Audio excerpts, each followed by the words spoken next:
I got a very interesting and important email this past week with the subject line, "What's the deal with Midrash?" This is from my friend Joel, and he asked me, "What's the deal with Midrash?"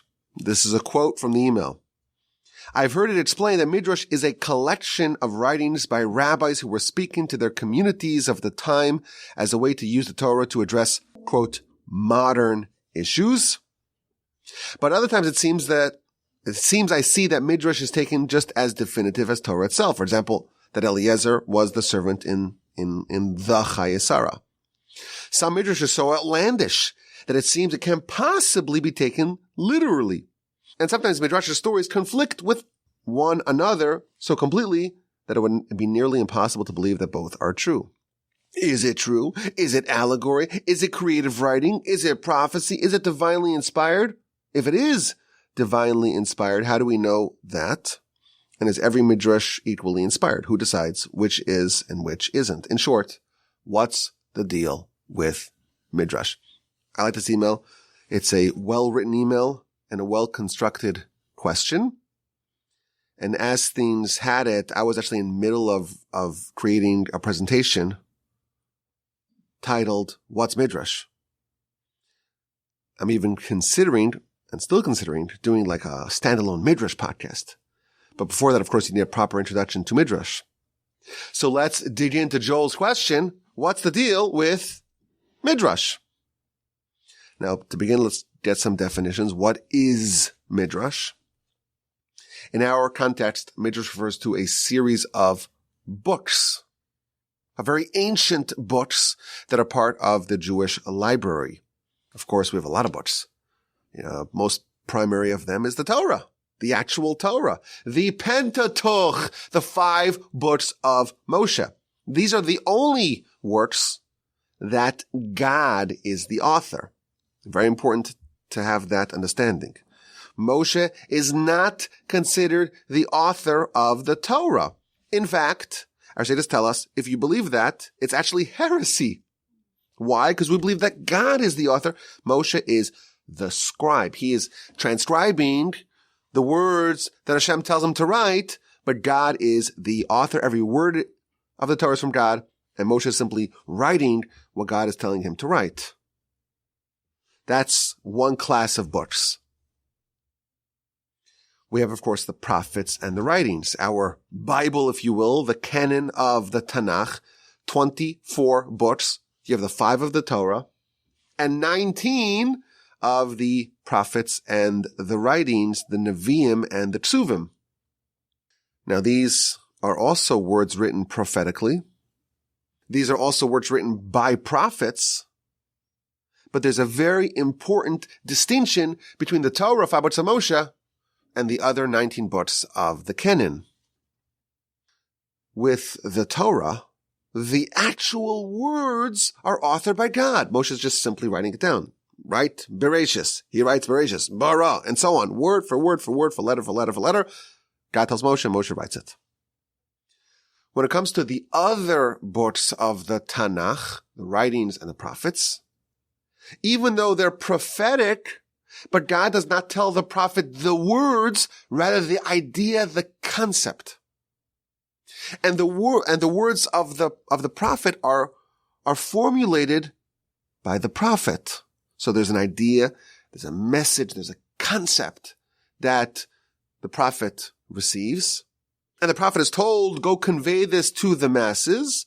But the precise word formulation, that is the product of the prophet who delivers the message. Thus, the Talmud tells us that every prophet writes with their own style. They have their own flair of how they write it. Why do they have their style? I want the word of God, not the word of Jeremiah, Isaiah, and so on. Great people. I want the word of God. No, this is not the word of God. This is the word of the prophet. It's the ideas of God. It's the messages that the prophet received from God. But the style, that is the handiwork of the prophet. Meaning the prophet receives the message, the concept, the idea, whatever they're told to convey to the people. And they have to formulate words their own words with their own style for how to exactly articulate the message that they received from God. So this is a very important distinction if we're going to talk about the corpus of writings that we have in our library. And we're going to talk about Midrash. We have to very much understand Torah, and then Nach, the Ta versus the Nach, the Torah versus the prophets and the writings. They're both prophetic, of course, but there's a very important difference. The Talmud says the prophetic introduction, Zeh HaDavar, this is the word of God, only Moshe says it. None of the other prophets claim to say this is the word of God. This is a message of God. This is a vision and so on. But this is not the word, the actual word of God. That's only the Torah, which is why we know, of course, we have 613 mitzvos from the Almighty. And all of those are found in writings, in books, but only in the Torah. There are 613 mitzvos in the 5 books of the Torah and 0 of the 613 in the last 19. Why? Because mitzvos that we have from the Almighty come only via this system, God to Moshe, with the precise words, and Moshe writes it down in the Torah. You may have some rabbinic ideas, rabbinic mitzvos, which is a separate subject, but the 613 mitzvos of the Torah from Hashem to Moshe, that comes in the most unadulterated and clear form of prophecy, the prophecy of Moshe. All the other prophets, they receive prophecy, and they have clarity, each on their own level, but none of it matches that of Moshe. He is the father of all the prophets. So 5 of the Torah, 19 of the prophets and the writings, and the Talmud tells us, really we should subsist with only 6. We only really need 6 books. We need the 5 of the Torah, and we need the book of Joshua, because that tells us where in the land of Israel every tribe is situated. Had the nation not sinned, they would not have received any more books. The purpose of all the other books is because we chose paths and ways of life, and we made decisions that were non-optimal. Therefore, they might send us prophets to help get us back on track. But really, the Torah is the messages that we absolutely need, plus the book of Joshua. Had we not sinned, we would have only 6. And then, of course, there's the oral Torah. And we've spoken about this at length many, many times here in the Torch Center and on the podcast. There's a companion work to the written Torah, and that is the oral Torah. And only those two together can we really understand the word of God. The Torah is written very cryptically. If you just try to follow the written Torah without knowing really how to decipher it, you'll end up doing things that are completely against the will of Hashem, and you will not conform to the will of Hashem. You have to have the oral Torah as well. And for 1,500 years, our nation perpetuated both the written Torah, the 304,085 letters of the written Torah, exactly how Moshe did it initially from God. And there was always the companion work of the oral Torah, teacher to student, parent to child, generation to generation. There came a point in history where this was no longer feasible. There was too much chaos, upheaval, dispersion, oppression. It became impossible to accurately transmit the oral Torah to the next generation. So we have the Mishnah. The Mishnah is a set of books that is the canonized version of the oral Torah, or part of it. It's the laws of the oral Torah. And then 300 years later, we have the Talmud. And that's it's the elaboration of the Mishnah. It's the filling out, so to speak, of the bookcase of the oral Torah now featured in writing. In that era, the era of the Mishnah and the Talmud, so think about from the year maybe 100 years before the Common Era to the year 500, 600 years of the Common Era, when we have the sages of the Talmud and the Mishnah, that era also produced enormous volumes of literature called Midrash. Now, the word Midrash means to have a darash, which means an exposition. To analyze something is to have a drash on it, to elaborate, to explicate some underlying literature. That's the term midrash. But this is a whole body of literature. There's different types of midrash, as we shall see.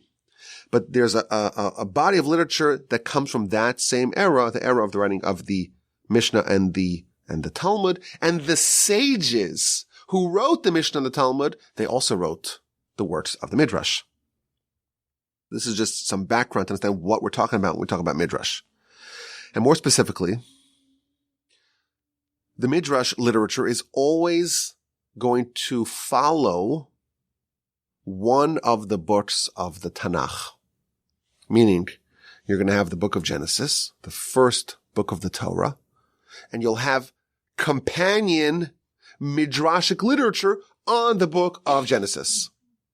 Similarly, you have the book of Exodus, and you'll have the Midrashic literature on the book of Exodus, and so on. Leviticus, Numbers, Devarim, Deuteronomy, and so on, and even the book of Joshua and Samuel and so on. You'll have companion works of Midrash to almost all the other books, authored by the same great sages who brought us the Mishnah and the Talmud.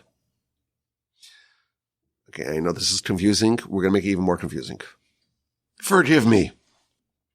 Within the Midrash and the Midrashic literature, there's two types of Midrashic literature.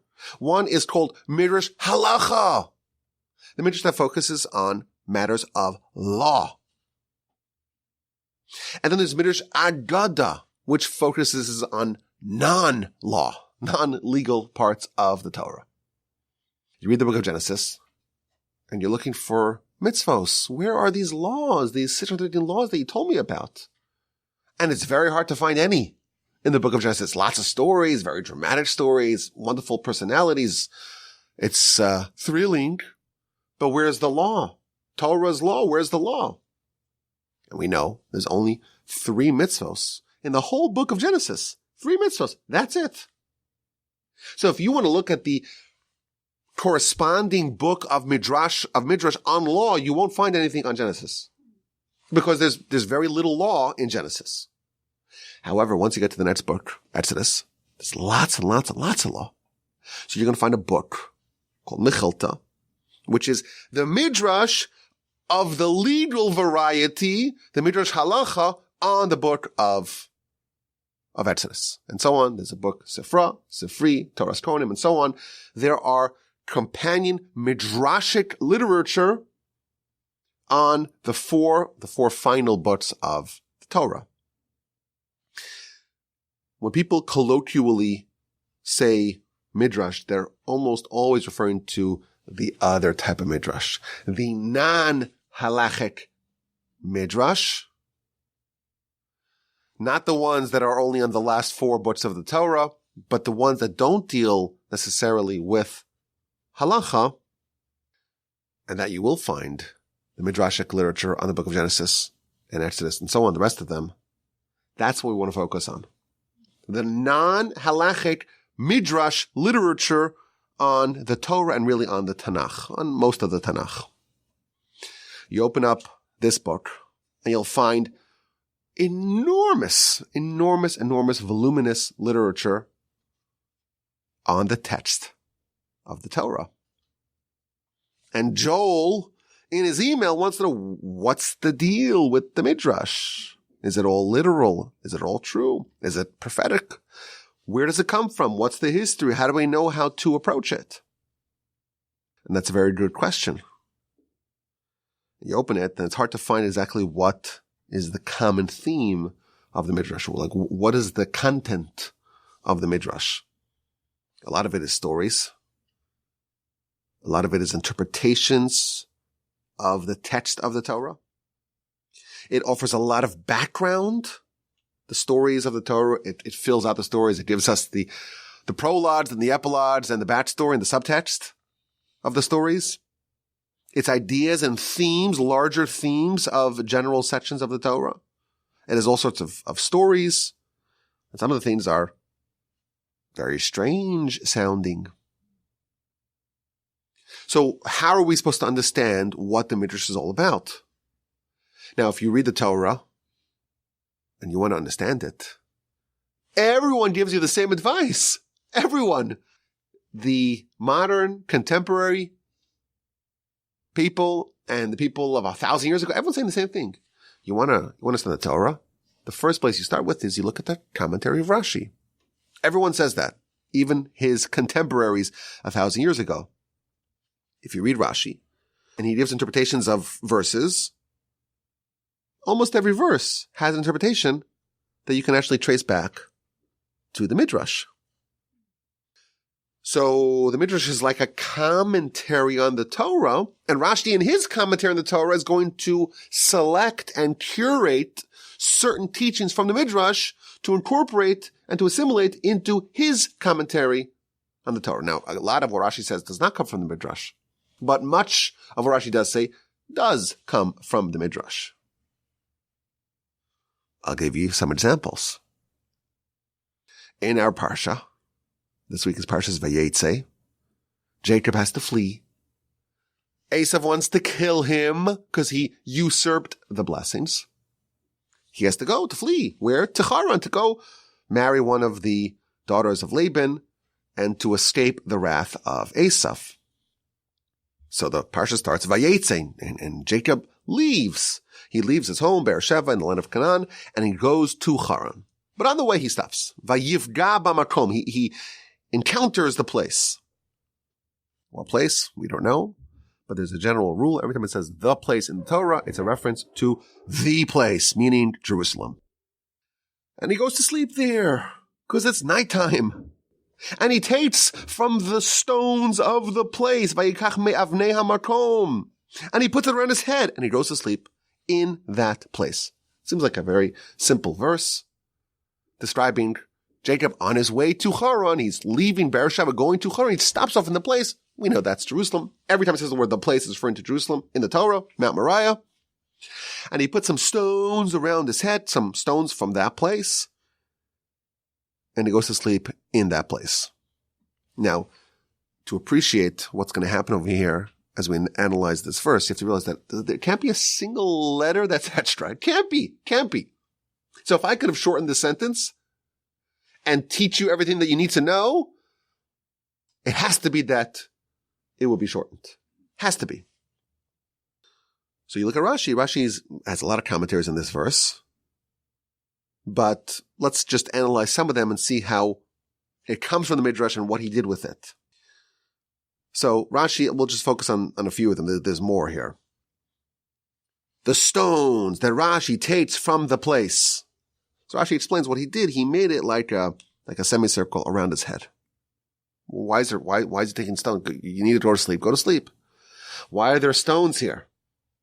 And place it around his head. What's happening over here? So Rashi says, well, he's scared. This is maybe some wild animals there. So he takes the stones and places them around his head so the animals won't attack him.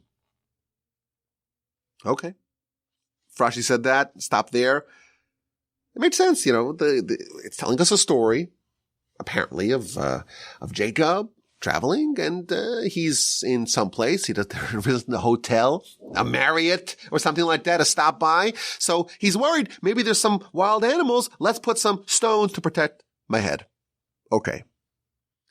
Then Rashi continues. The stones started fighting one with the other, jostling and elbowing each other. This is the stones, okay? And each one is saying, Alaya niach tzadik rosho. Alaya niach tzadik rosho. Every stone wanted to be closest to Jacob's head, to be like a pillow for Jacob. And they start fighting. And right away, God takes the stone and makes it into one stone. And that's why, says Rashi, at the end of this whole section, it says that Jacob took the stone that he had used and poured oil in it, made it like a cornerstone, a foundation stone for the temple. So Rashi notes that you read the verses very carefully. It starts off that these are stones, avnei, stones. At the end, it's only one stone. What happened? There must be somehow between the time that Jacob went to sleep, has a dream with the angels and so on, and the time where he wakes up, those stones are now a stone. So Rashi says, quoting the Midrash, these stones started fighting with each other and God morphed them, merged them, fused them into one. Fascinating, interesting, dramatic. Okay, put that aside for a second. The end of the verse has some extra words. Vayishtav bamakom hahu. Jacob is on the way to Haran and he stops in a place. We don't know why he stops. We don't know what he did there necessarily, but he stops in a place. And now it's nighttime and he wants to go to sleep and therefore he places the stones around his head. Vayishtav, and he went to sleep. And then it adds two more words. Bamakom hahu, in that place. If the verse simply said Vayishtav and he went to sleep, I would know everything I need to know. We already know that he's in the place and he goes to sleep because it's nighttime. So why did it say Vayishtav bamakom hahu, in that place? That's the question that Rashi ponders. And Rashi answers. When the Torah tells us this, it's this and not that. That's a rule in the Torah. If it says this happened precisely here in this way, in this manner, it means it did not happen somewhere else in some other manner. So, says Rashi, Jacob is going to sleep and laying down, but during the 14 years that he spent in the academy, when he went to sleep, he didn't lay down. To lay down, you could sleep even without laying down. I've been on a plane. You walk into the plane, half the place is sleeping before you even get on the plane. I don't know how they do it, but they're sleeping and they're not laying down. Unless you're in the first class, lie flat. So it's possible to sleep without laying down. Says Rashi, when the verse tells us that he lay down in this place, that's telling you, well, he laid down to sleep in this place. When he slept in some other place, he was not laying down. When he was in the academy of Shem and Ever studying Torah for 14 years, he didn't lay down to sleep. He would study Torah. And if he needed to sleep, he'd put his head down like on a chair or something like that. But it was not a permanent kind of laying down to go to sleep. Now, Rashi does not identify where he gets these teachings. This like, again, gives us more background to the story. There are all sorts of lessons as perhaps we can see from this. For example, the idea of Jacob's commitment to Torah study, where he's 14 years of study, but not even laying down and interrupting it by going to sleep. If he would sleep, it would just be a little bit here, a little bit there to just refresh and re-energize and go back to study. That's a degree of dedication. 14 years of that. Can you imagine what that looks like? The stones, they're fighting. What does that mean? It means that in the proximity of Jacob, in his environs, stones become spiritual. That's what it's telling us. Jacob uplifts everything around him. If you're a stone, you're an inanimate piece of material. Suddenly when Jacob's around, you want holiness and you start jostling and fighting and you're elevated to a different dimension of existence. It's a very powerful lesson. And Rashi tells us these, and as we shall see, it originates in the Midrash. Rashi doesn't point us to the Midrash, but if you open up the Midrash, on this verse, again, we have the accompanying Midrash, not the halachic Midrash. There's no halachic ramification to this story, as far as we know. There may be actually, but it's not immediately obvious. It's not a halachic subject. The Midrash says, pointing out again, starts off as stones, ends off as a stone. They morphed together. But the Midrash offers all sorts of angles and insight that Rashi omits. For example, Jacob took stones. How many stones did he take? Rashi does not tell us. We know that he must have taken at least 2 stones, right? Because the word stones is a plural. It must be at least 2. But is it 2? Is it 3? Is it 12? Maybe? We don't know. Rashi doesn't opine on that. But the Midrash does. And it offers 3 opinions. Was it 2? Was it 3? Was it 12? Was it 2 symbolic of Abraham and Isaac before him, they had two. They had one good, one bad, one good, one bad. But Jacob, no, everything morphs together into one. There's only righteousness from Jacob. Or it was a three to symbolize this triumvirate of Abraham, Isaac, and Jacob, and it morphs into one nation. Or was it 12 to symbolize the 12 tribes that Jacob is destined to father? And it brings proofs and analysis in each one of these different opinions.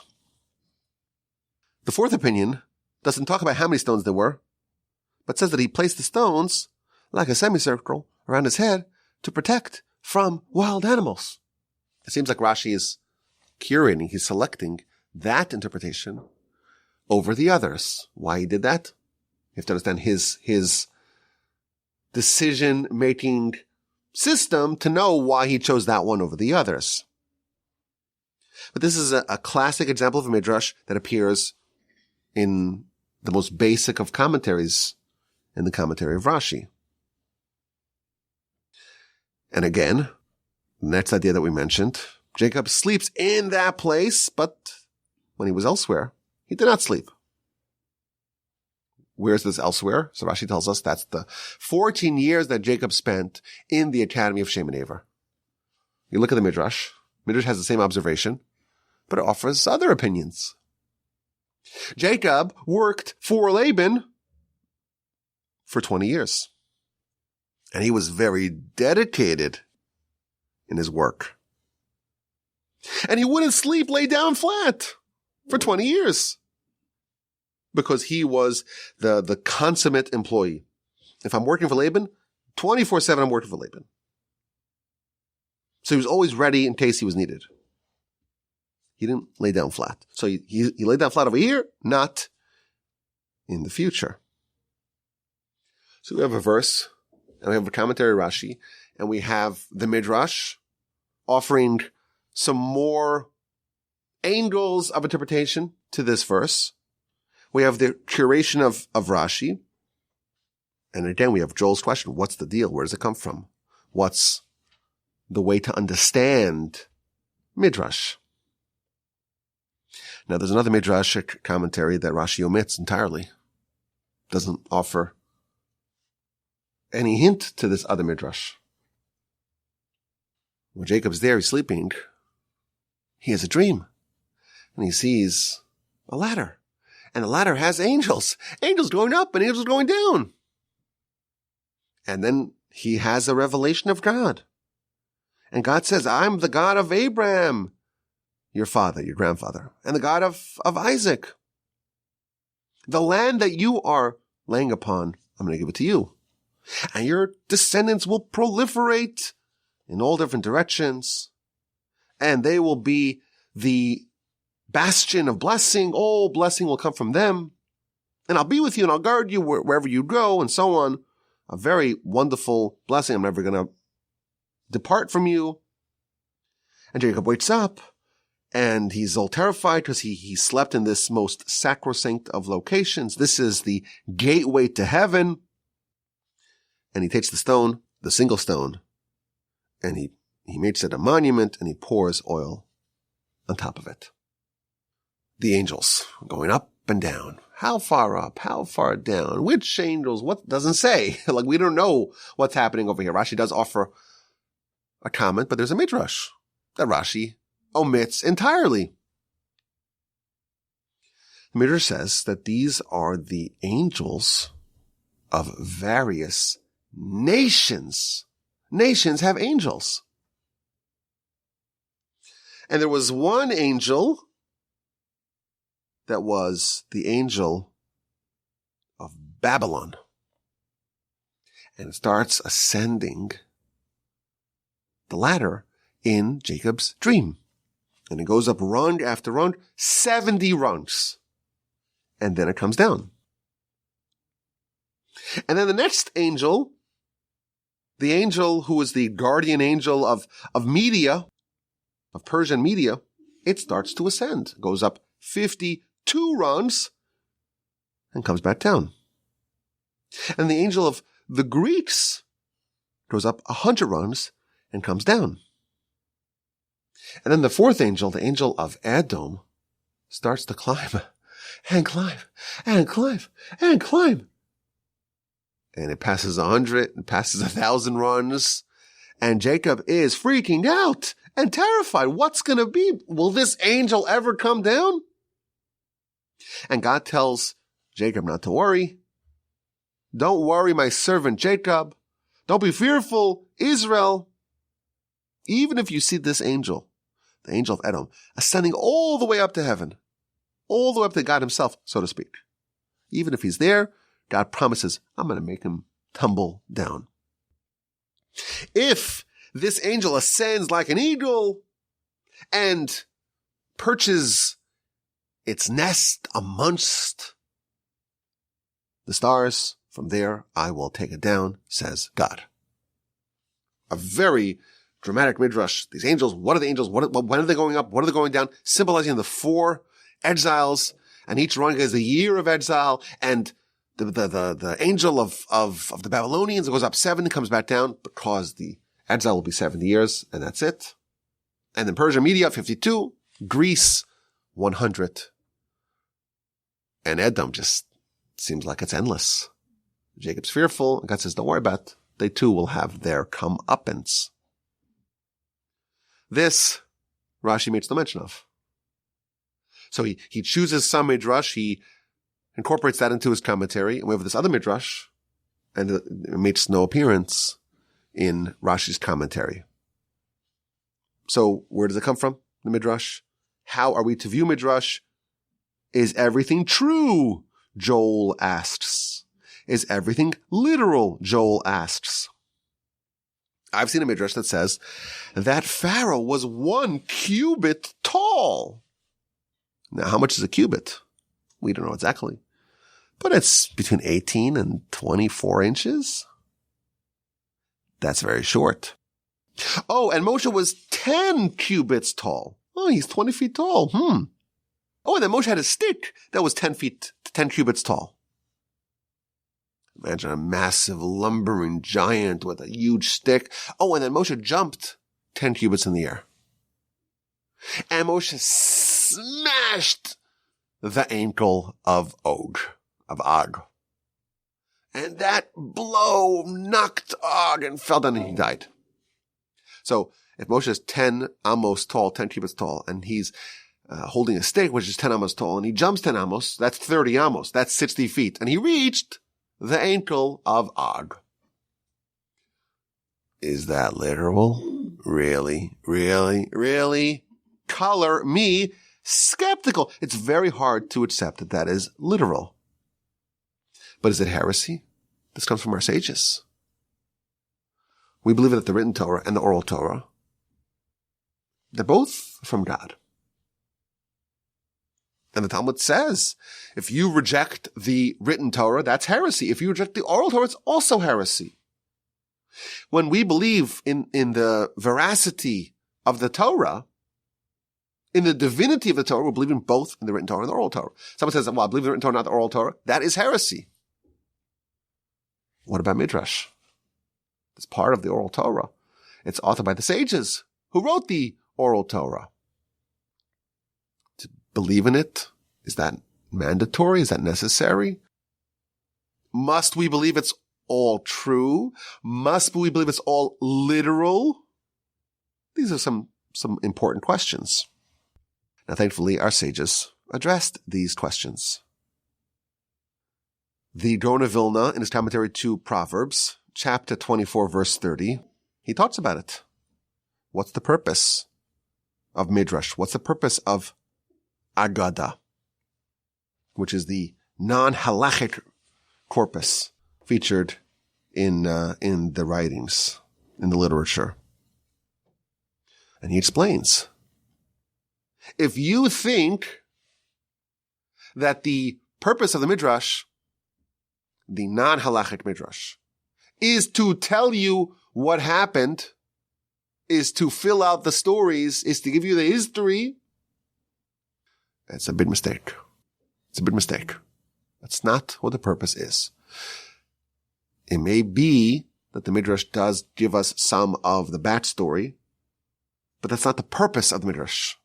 That's almost incidental. The purpose is to give us lessons. Number one. Number two, the purpose is to convey secrets. Number three, the purpose is to help us understand Scripture. Now, if you zoom out this question even further, is everything in the Torah literal? That sounds like it's a dicier question. Is everything in the Torah literal? We have some very reputable sages whose name we say every day, and every class we mention them, who say that there are some parts of the Torah that are not literal. The word Torah means instruction. The Torah is always instructive. The Torah is always true. True does not mean literal. If that's true with the Torah, it's certainly true with the Midrash. I have not found any one of the sages that says that all Midrash is literal. I haven't found a single one. In fact, they'll say the opposite. They are not necessarily literal. And in fact, the purpose is to tell us that the Gaon of Vilna says its lessons, its secrets, and its interpretations of the verse. He doesn't say this is the literal account of what happened. I think, and the Rambam himself says it, so to me it's obviously a true statement. If someone believes that Moshe was 10 cubits tall and Pharaoh was 1 cubit tall, literally, if you measure them with the tape measure, to me that's a fool. That's a mark of a fool. Who doesn't understand that our sages use descriptions and coding and encrypted ideas to convey very deep lessons, and they say things that are outlandish because they're trying to mask. They're using devices. They're using devices to convey very, very deep ideas. Now, arguably the most wonderful and comprehensive and instructive primer to Midrash is featured by Ramchal. And he talks about the Midrash. And he says a very deep point. He says the Midrash and the Agadic, non-halachic Midrash, it's there to give us secrets. Part of it was secrets, lessons and secrets. How do you write secrets in a way that only the intended recipient will understand it? If I'm sending encrypted messages and I want the soldier on the battlefield, the general on the battlefield to hear it, but no one else to hear it, you have to encrypt it. What if they intercept the messages? There are secrets that our sages want to write down, but they want to encrypt it in a way that only the proper people will understand it. To everyone else, it will sound like gibberish. That's the objective of this body of literature, says Ramchal. The secrets of the Torah, what he calls ikrei ha'eluhuyus, hard word to pronounce, godly principles, secrets, Kabbalistic ideas. You want to write it down. But if you just write it down, well then nefarious or deceptive charlatans may have access to it. There's tremendous danger in making the secrets of the Torah available to all. It's very deep. It could be very easily misinterpreted. And it can be perverted. So the sages had a problem. How do we write down something in a way that only the intended recipients will understand it? They had to thread the needle. They had to write it and couch it and mask it in a way that it will remain locked for all but the worthiest. And the means, the keys to interpret it were passed down from teacher to student. So we have literature that at least parts of it are secrets presented us in a way that we won't understand it unless we are worthy. And by the way, he adds that any scientific idea featured in the Talmud, in the Midrash, or any medicinal advice, don't say that the Talmud is teaching us science or medicine. No, that's not the purpose. This is a medium, this is a device to convey a very deep idea, and the sages would employ whatever scientific understanding was prevalent in their times, but the purpose of the Torah is to teach us lessons. It's not a storybook. It's not a history book. It's a book of lessons. The purpose of the Midrash is also to teach us lessons. Whether or not these are literal descriptions of events is irrelevant. The Rambam, in his introduction to the final chapter of the book of Mishnah of Sanhedrin, he says that when it comes to these parts of the literature, you have three types of students. You have the simpletons who believe everything that I say to say, we have to say it's true and literal. And they're not capable of imagining that the sages are way more advanced than they are. They understand things only in one dimension, and therefore they interpret everything only in one dimension. The Rambam calls them paupers of knowledge. They're fools, his words. They destroy the Torah because they explain everything as literal. And when someone else hears it, then it sounds outlandish. It sounds ridiculous. The others who hear it, they deride the Torah. People like this, it's better for them to be quiet as opposed to profess their expertise because they're ruining Torah. Category 1. Category 2 is the people who also take everything literal, but they are a little bit more devious. They present the Torah or this sort of literature in a way that deliberately defames the sages. So they have a malignant intent. They want to slander the sages. And this group, this is the third group. They're the cursed ones. So if you take it literal, you can take it literal and say, well, this is true and it's literal. Or you say it's false and it's literal. Either way, you're either a fool or a wicked person.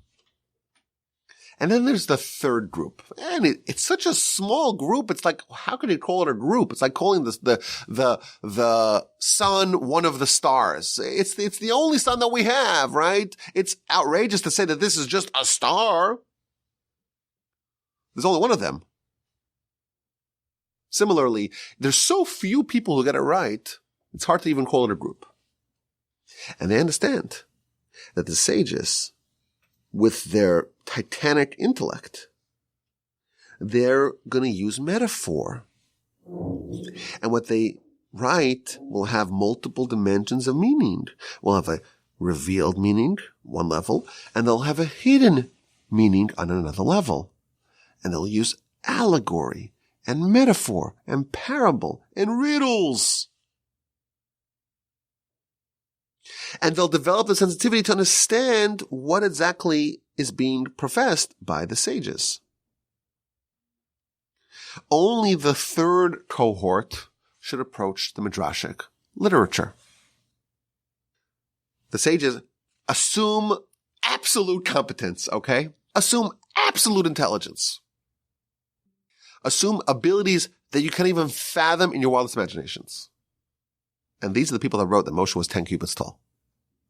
Really? You think that that's literal? That's absolutely foolish. The Midrash is a vehicle to convey very deep ideas, and they're couched in all sorts of unusual ways often. And while some of them are literal, some are not, and the sages will not help you, or maybe eventually they would, but you have to develop the taste and the sensitivity in the heart to know which one is which. Apparently, the Rambam writes that he said he planned on writing an authoritative book going through all the Midrash and saying literal, not literal, literal, not literal. Wouldn't that be a wonderful book? But we don't have that book. Apparently, he did not write that. Now, in the Guide to the Perplexed, the Rambam reiterates this point, that not all Midrashic and Aggadic literature is literal. And he cites a very compelling proof to this. The Talmud talks about the book of Job and the personage of Job. Who is Job? And there are a variety of opinions. And one opinion of the Talmud is that, well, Job never existed. The whole story is a metaphor to teach us the very important lessons of Job. It's all non-literal. Says the Rambam, if we could take a whole book of Tanakh, one of the 24 books that our prophets gave us, and said that whole book is metaphorical and non-literal, certainly we have a Midrashic teaching, we can say that that too is non-literal. Now, how far do you go with this? How comfortable are we saying that something is a metaphor, an idea, a lesson, a subtle, nuanced lesson, and it's not something which is literal? So this appears in a very interesting place in the run-up to Sinai, chapter 19 of Exodus. Moshe is doing some shuttle diplomacy between God and the nation. And in chapter 19, verse 13, God tells Moshe, no one should touch this mountain. During the revelation, you'll die. A person touches it, an animal touches it, will die. How do you know when the presence of God has departed, so to speak, from the mountain? When you hear the sound of the shofar. Then you can go up to the mountain. It's no longer sacred and dangerous. So Rashi, in his commentary, says, well, the sound of the shofar? What shofar? What are you talking about? So Rashi tells us, this is the sound, a specific sound of a shofar, of a horn, of an ayil, a ram. Okay. And then Rashi adds, well, which ram? It's the shofar of the ram of the binding of Isaac. Binding of Isaac. Isaac was supplanted with a ram, and it was thrashing about in the thistles, caught up in the brambles, and Abraham disentangles it, offers it as a sacrifice instead of Isaac. That same ram, that same horn, that's featured at Sinai. That's what Rashi says. Now the Ramban says, well, as he often does, he cites Rashi and says, wait a minute. Doesn't make sense to me. Because the ram that Abraham offered as a sacrifice, that was an olah offering, an elevation offering. And the law of an elevation offering is that it all must be burned, including the horns. So, if so, the horns of this ram were also burned. So how are they available a couple of centuries later at Sinai? That's the Ramban's question. And he suggests an answer. He says, well, maybe God took the ashes of that, the burnt ashes of the horn from the binding, from the altar, and reconstituted it as a shofar, and that was the shofar that was blown at Sinai. Okay, that's obviously, this is a Midrash. Rashi is citing a Midrash, interpretation of a verse, and the Ramban is challenging it because literally we know that an olah offering must all be burnt, and Abraham did an olah offering, so therefore the shofar is burnt. Well, maybe it was reconstituted. That's his answer. There is maybe the greatest of commentators on this sort of literature is the Maharal. And the Maharal offers a commentary on Rashi, on the Torah. The Maharal is very prolific. He has a running commentary on all of Rashi in the Torah, called Gurari, but also has a commentary on all of Talmud, and specifically the Midrashic, the Agadic parts of the Talmud. And he's like, Ramban's asking this question? As if the Ramban is assuming that the shofar that God, so to speak, is blowing, he needs a real shofar to blow? Really? Really? Does anyone really think that this 100-year-old or 300-year-old, it's more than that, right? What is it? It's almost 400-year-old shofar. Oh, where is it? Make sure you bring it. Don't forget it. Don't leave it on Mount Moriah. God brought it back and blew the shofar.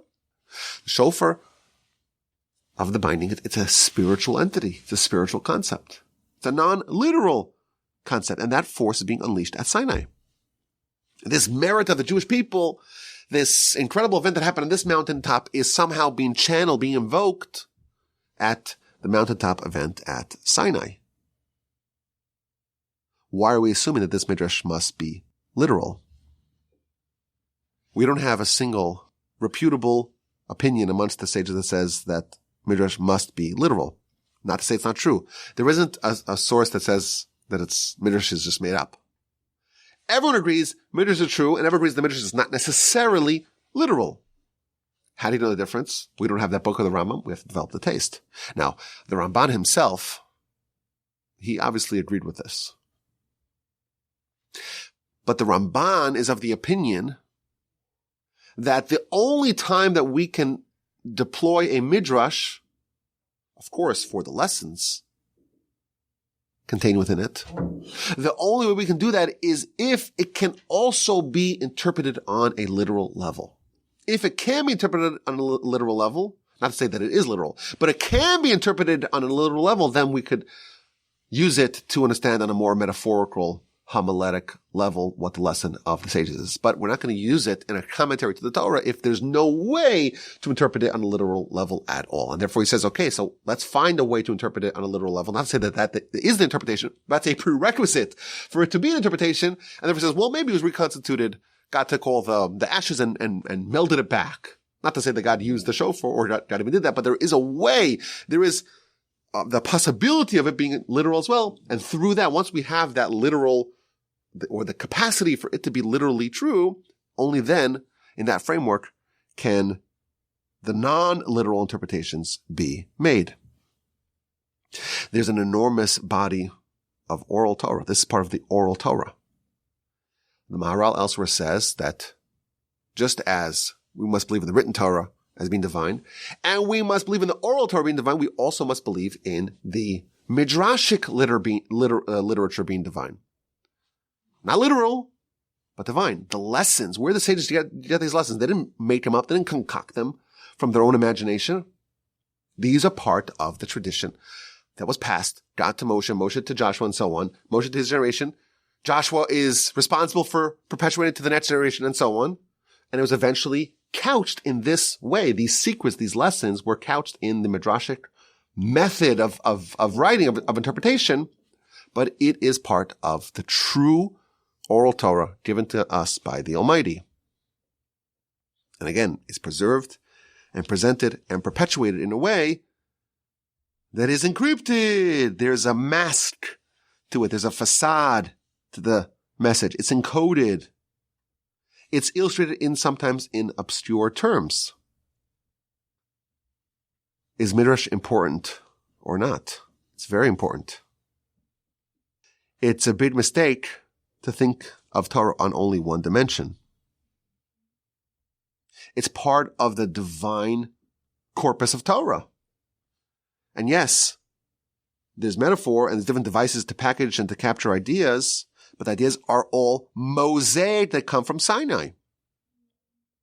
And yes, the sages composed their own ways of framing it.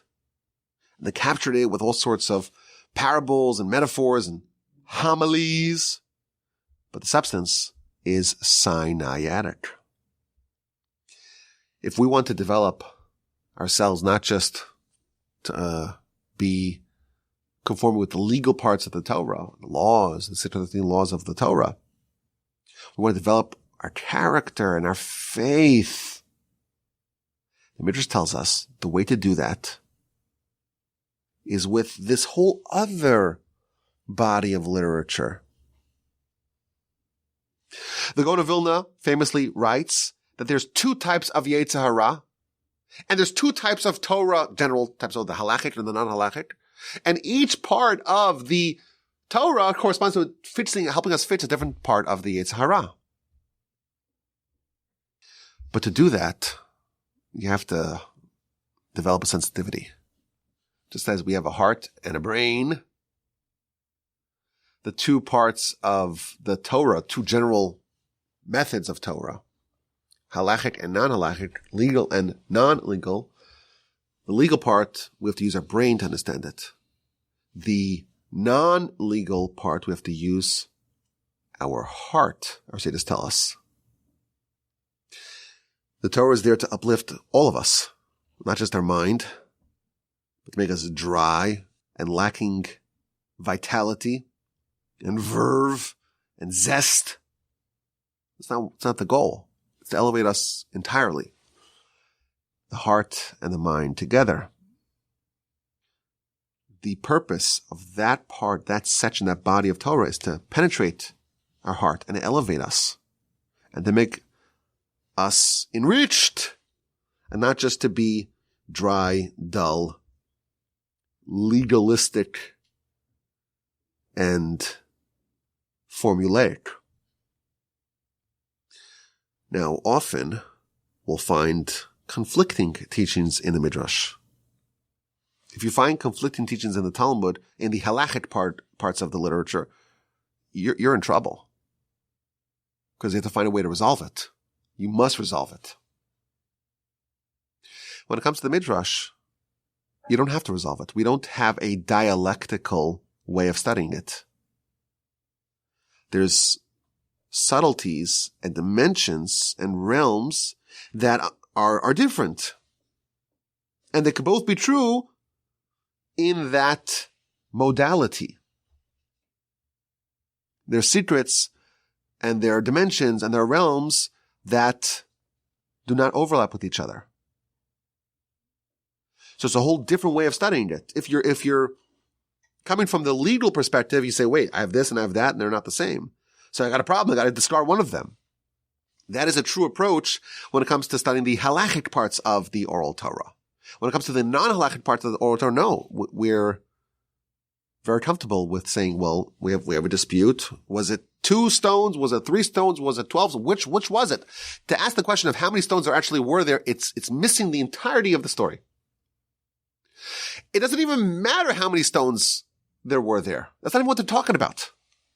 If you say that the argument is how many stones there were, you missed the entirety of the subject. What they're conveying is very deep ideas that go back to Moshe at Sinai. And thus, if you're imagining Jacob, however you imagine him, right? And like, well, one opinion says there was 2 physical stones there. And one says there were 3, and one says there were 12. You missed the entirety of the message. They're each conveying different nuances, different lessons, different ideas that can all be true. And it's totally irrelevant what actually happened. That's not the subject. It's a different subject. And that's why maybe this could be a bit maddening for people. Because we want to know, well, how many stones were there? That was never addressed. That's the point. It was never addressed. It's not at all part of the discussion in the sages in the Midrash. To do that, you really have to open up your heart. In many places, the Midrash is compared to wine. Wine is known to open up the heart. And sometimes with wine, I've been told, it could create paradoxes. And somehow that's able to work. There's paradoxes that it's like a dream, right? You have things that don't work out together when you're sentient, right? There's a different dimension. Wine brings you to a different dimension. Midrash is supposed to elevate you to a different dimension. You have to approach it with delicateness and sensitivity. And the discoveries are very subtle. My grandfather Basmem used to say that every Midrash, every teaching of the Agadic literature is like a star. All you see is this one little faint dot. You have to make yourself into a telescope. You have to develop the tools and the sensitivity in the heart to know how to appreciate it, and how to sense it, and how to appreciate the beauty of the message. And it may take some work. But once you discover it, it could open up entirely a new world, a new approach in which we can live our life. So is Midrash true? Absolutely. Every Midrash is true. Is it literal? Not necessarily. Not to say that none of it's literal, but none of our sages tell us that every Midrash is literal. Not a single one. So we don't believe that the Midrash is necessarily literal. Is it prophecy? Joel asked in his email. Is it divinely inspired? I would say that it's part of the oral Torah. The lessons included in the Midrash are part of the oral Torah. And thus, the lessons are prophetic. Which ones are literal, which ones are not? Which ones are to be favored over the others? That's Rashi's job. Literally, his job is to say, I'm going to select from all the Midrashes, and he points us to the ones that he finds to be the best for us to focus on. Now, Rashi would not say that this is true compared to the other ones which are not true. He would never say that. But he has the ability and the credibility to do that. And that's why we focus very much on what Rashi says. Now again, there's room for us to study Midrash on its own, because each one of them is true and has lessons, and so on. And yes, the Midrash is very helpful for us to understand the story of the Torah. The Torah does not mention that Eliezer was the servant in the chapter 24 of Genesis to go find a wife for Isaac. But it's accepted. If I want to know who is this person, to read the story, the text of the story, for whatever reason the Torah does not identify him by name, I'm very comfortable to say that this was literally Eliezer. I'm very comfortable with that. Tell me that Moshe was 10 cubits tall? No, that's not literal. Sorry, it's not. Are there some of them that are more gray area? Maybe we need the Rambam for that to know which ones are literal or not. But again, that's not even the point. The point of the Midrash, the Gaon says, is 3 points. Number 1, teach lessons. Number 2, to convey secrets. If you don't understand it, well, you're not worthy yet to understand those secrets. That's okay. It was specifically written so you couldn't understand it. And when you become worthy of understanding it, if you ever do, well, then you will understand it. And part of it is to interpret the Torah, to give us a commentary to help us understand the Torah better. Midrash is very rich. It's a wonderful corpus of Torah study. And maybe, just maybe, we'll actually do a more systematic study of Midrash. We'll put it definitely on the docket. I don't know. We have to find the right format for it. But certainly it's worthy of our attention, and we should not belittle it or disregard it. It's part of the oral Torah tradition. The Maral stresses that this is part of the divinity of the Torah. You believe in the Torah being divine. It's not just the legal parts of the Torah, the written Torah, the oral Torah, but also the non-legal parts and the lessons. They too come from Moshe, and thus they command our highest attention and sensitivity.